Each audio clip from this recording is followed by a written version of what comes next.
அந்த சோதனை மற்றும் அதன் அறிக்கை குறித்து இந்த அறிக்கையை வெளியிட்டிருக்கிறார். அதில் பார்த்தீர்கள் என்றால் 1000 கோடி அளவில் முறைகேடு நடந்திருப்பதாக தெரிவித்திருக்கிறது அமலாக்கத்துறை. இந்த முறைகேடுகள் தொடர்பாக ஒன்றிய அரசு அமலாக்கத்துறையானது துரிதமாக செயல்பட்டு மேல் நடவடிக்கை எடுத்திருக்க வேண்டும். ஆனால் அது போன்ற எதுவும் நடைபெறவில்லை என்று தெரிவித்திருக்கிறார். மாறாக அமலாக்கத்துறையை தன் கட்டுப்பாட்டில் வைத்திருக்கும் ஒன்றிய பாஜக ஆட்சியாளர்கள் வேடிக்கை பார்த்துக் கொண்டிருக்கும் நிலையில் தமிழக பாஜகவினர் தமிழ்நாடு அரசுக்கு எதிராக போராட்டம் நடத்துவது விந்தையிலும் விந்தை என்று அவர் குறிப்பிட்டிருக்கிறார்.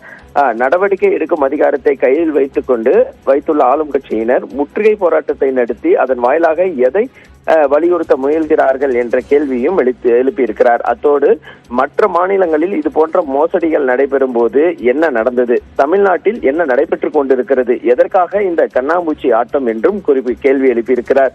தமிழகத்தில் நடைபெற்று வரும் பாஜக திமுக நடத்தும் நாடக போக்கினை பார்த்தால் என்ன தெரிகிறது?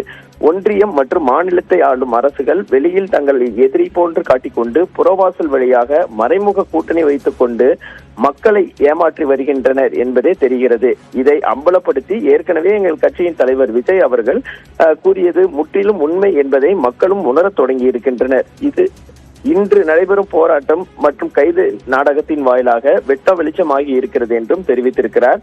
டாஸ்மாக் நிறுவனத்தின் முறைகேடுகள் தொடர்பாக உண்மையான விசாரணை நடைபெற வேண்டும், இதுவே மக்கள் நலனை நோக்கி அனைவரின் எதிர்பார்ப்பு என்றும் ஆனந்த் தெரிவித்திருக்கிறார். பாலவேல், விரிவான விவரங்களுக்கு நன்றி செந்தில்.